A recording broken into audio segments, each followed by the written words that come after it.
LibriVox.org. The Sleeper Awakes by H.G.Wells. Chapter 19. Ostrog's Point of View. Graham found Ostrog waiting to give a formal account of his day's stewardship. On previous occasions he had passed over this ceremony as speedily as possible, in order to resume his aerial experiences, but now he began to ask quick, short questions. He was very anxious to take up his empire forthwith. Ostrog brought flattering reports of the development of affairs abroad. In Paris and Berlin, Graham perceived that he was saying there had been trouble, not organized resistance indeed, but insubordinate proceedings. "After all these years," said Ostrog, when Graham pressed enquiries, "the Commune has lifted its head again. That is the real nature of the struggle, to be explicit." But order had been restored in these cities. Graham, the more deliberately judicial for the stirring emotions he felt, asked if there had been any fighting. "A little," said Ostrog, "in one quarter only. But the Senegalese division of our African Agricultural Police, the Consolidated African Companies have a very well-drilled police, was ready, and so were the aeroplanes. We expected a little trouble in the continental cities and in America, but things are very quiet in America. They are satisfied with the overthrow of the Council, for the time." "Why should you expect trouble?" asked Graham abruptly.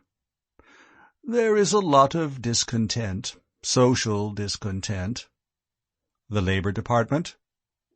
"You are learning," said Ostrog with a touch of surprise. "Yes, it is chiefly the discontent with the Labor Department. It was that discontent supplied the motive force of this overthrow, that and your awakening." "Yes?" Ostrog smiled. He became explicit. "We had to stir up their discontent. We had to revive the old ideals of universal happiness, all men equal, all men happy, no luxury that everyone might not share, ideas that have slumbered for 200 years. You know that? We had to revive these ideals, impossible as they are, in order to overthrow the Council. And now—" "Well?" "Our revolution is accomplished, and the Council is overthrown, and people whom we have stirred up remain surging. There was scarcely enough fighting. We made promises, of course. It is extraordinary how violently and rapidly this vague, out-of-date humanitarianism has revived and spread. We who sowed the seed, even, have been astonished. In Paris, as I say, we have had to call in a little external help." "And here?" "There is trouble. Multitudes will not go back to work. There is a general strike. Half the factories are empty, and the people are swarming in the ways. They are talking of a commune. Men in silk and satin have been insulted in the streets. The blue canvas is expecting all sorts of things from you. Of course, there is no need for you to trouble. We are setting the Babel machines to work with counter-suggestions in the cause of law and order. We must keep the grip tight, that is all." Graham thought. He perceived a way of asserting himself, but he spoke with restraint. "Even to the pitch of bringing a Negro police?" he said.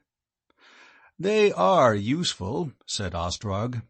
"They are fine, loyal brutes, with no wash of ideas in their heads, such as our rabble has.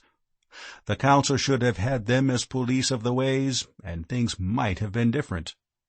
Of course, there is nothing to fear, except rioting and wreckage. You can manage your own wings now, and you can soar away to Capri if there is any smoke or fuss. We have the pull of all the great things. The aeronauts are privileged and rich, the closest trades union in the world, and so are the engineers of the wind vanes. We have the air, and mastery of the air is mastery of the earth. No one of any ability is organizing against us. They have no leaders, only the sectional leaders of the secret society we organized before your very opportune awakening. Mere busybodies and sentimentalists they are, and bitterly jealous of each other. None of them is man enough for a central figure. The only trouble will be a disorganized upheaval. To be frank, that may happen. But it won't interrupt your aeronautics. The days when the people could make revolutions are past. "I suppose they are," said Graham. "I suppose they are." He mused. "This world of yours has been full of surprises to me. In the old days we dreamt of a wonderful democratic life, of a time when all men would be equal and happy." Ostrog looked at him steadfastly. "The day of democracy is past," he said. "Past forever. That day began with the bowmen of Crécy. It ended when marching infantry, when common men in masses ceased to win the battles of the world, when costly cannon, great ironclads, and strategic railways became the means of power. Today is the day of wealth. Wealth now is power as it never was power before. It commands earth and sea and sky. All power is for those who can handle wealth. On your behalf, you must accept facts, and these are facts. The world for the crowd as ruler. Even in your days that creed had been tried and condemned. Today it has only one believer, a multiplex, silly one, the man in the crowd." Graham did not answer immediately. He stood lost in somber preoccupations. "No," said Ostrog, "the day of the common man is past.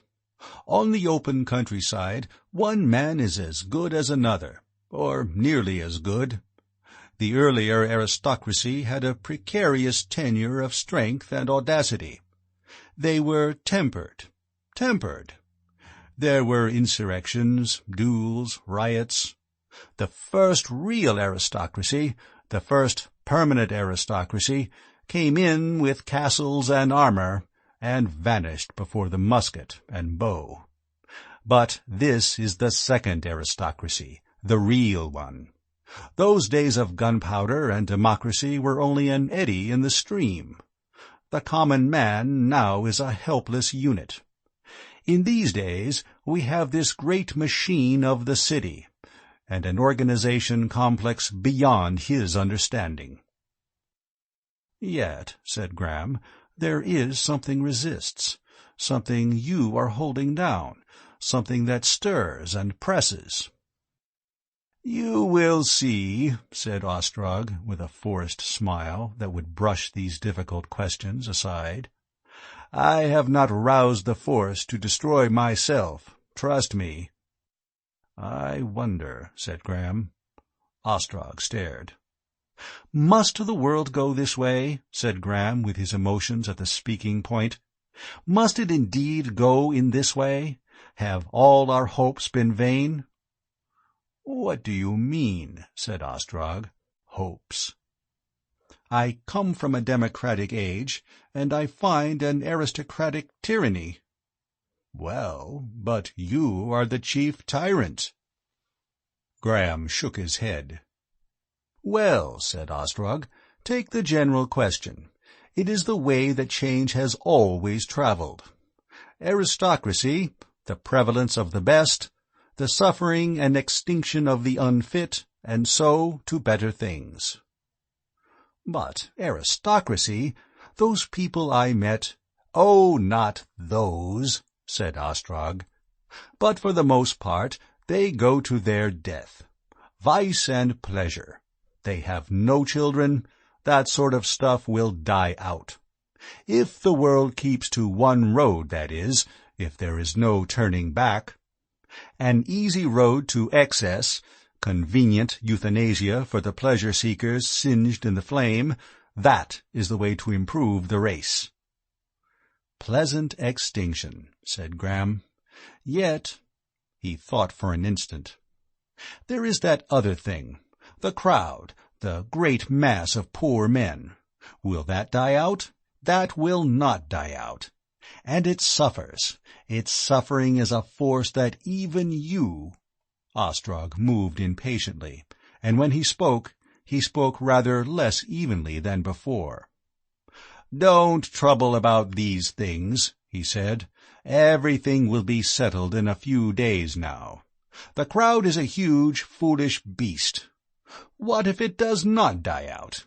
Even if it does not die, it can still be tamed and driven. I have no sympathy with servile men. You heard those people shouting and singing 2 nights ago? They were taught that song. If you had taken any man there in cold blood and asked why he shouted, he could not have told you. They think they are shouting for you, that they are loyal and devoted to you. Just then they were ready to slaughter the council. Today they are already murmuring against those who have overthrown the council." "No, no," said Graham. "They shouted because their lives were dreary, without joy or pride, and because in me, they hoped." "And what is their hope? What is their hope? What right have they to hope? They work ill, and they want the reward of those who work well. The hope of mankind, what is it? That some day the overman may come, and some day the inferior, the weak and the bestial may be subdued or eliminated. Subdued if not eliminated. The world is no place for the bad, the stupid, the enervated. Their duty, it's a fine duty too, is to die. The death of the failure. That is the path by which the beast rose to manhood, by which man goes on to higher things." Ostrog took a pace, seemed to think, and turned on Graham. "I can imagine how this great world state of ours seems to a Victorian Englishman. You regret all the old forms of representative government. Their spectres still haunt the world, the voting councils and parliaments and all that 18th-century tomfoolery.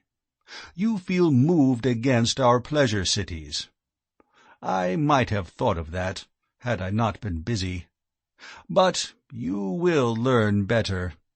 The people are mad with envy. They would be in sympathy with you. Even in the streets now they clamor to destroy the pleasure cities.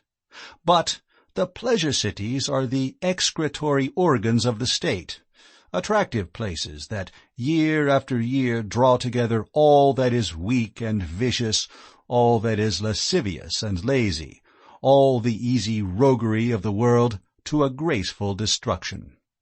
They go there, they have their time, they die childless. All the pretty, silly, lascivious women die childless, and mankind is the better. If the people were sane, they would not envy the rich their way of death. And you would emancipate the silly, brainless workers that we have enslaved, and try to make their lives easy and pleasant again, just as they have sunk to what they are fit for." He smiled a smile that irritated Graham oddly. "You will learn better. I know those ideas. In my boyhood I read your Shelley and dreamt of liberty. There is no liberty, save wisdom and self-control. Liberty is within, not without. It is each man's own affair. Suppose, which is impossible, that these swarming, yelping fools in blue get the upper hand of us. What then? They will only fall to other masters. So long as there are sheep, nature will insist on beasts of prey. It would mean but a few 100 years' delay. The coming of the aristocrat is fatal and assured. The end will be the Overman, for all the mad protests of humanity. Let them revolt. Let them win and kill me and my like. Others will arise, other masters. The end will be the same. "I wonder," said Graham doggedly. For a moment he stood downcast. "But I must see these things for myself," he said, suddenly assuming a tone of confident mastery. "Only by seeing can I understand. I must learn. That is what I want to tell you, Ostrog. I do not want to be king in a pleasure city. That is not my pleasure. I have spent enough time with aeronautics and those other things. I must learn how people live now, how the common life has developed. Then I shall understand these things better. I must learn how the common people live, the labor people more especially, how they work, marry, bear children, die." "You get that from our realistic novelists," suggested Ostrog, suddenly preoccupied. "I want reality," said Graham. "There are difficulties," said Ostrog, and thought. "On the whole, I did not expect, I had thought, and yet perhaps, you say you want to go through the ways of the city and see the common people." Suddenly he came to some conclusion. "You would need to go disguised," he said. "The city is intensely excited, and the discovery of your presence among them might create a fearful tumult. Still, this wish of yours to go into this city, this idea of yours— Yes, now I think the thing over, it seems to me not altogether. It can be contrived. If you would really find an interest in that. You are, of course, master. You can go soon if you like. A disguise Asano will be able to manage. He would go with you. After all, it is not a bad idea of yours." "You will not want to consult me in any matter?" asked Graham suddenly, struck by an odd suspicion. "Oh, dear, no, no. I think you may trust affairs to me for a time, at any rate," said Ostrog, smiling. "Even if we differ." Graham glanced at him sharply. "There is no fighting likely to happen soon?" he asked abruptly. "Certainly not." "I have been thinking about these Negroes. I don't believe the people intend any hostility to me, and, after all, I am the master. I do not want any Negroes brought to London. It is an archaic prejudice, perhaps, but I have peculiar feelings about Europeans and the subject races, even about Paris." Ostrog stood watching him from under his drooping brows. "I am not bringing Negroes to London," he said slowly. "But if—" "You are not to bring armed Negroes to London, whatever happens," said Graham. "In that matter I am quite decided."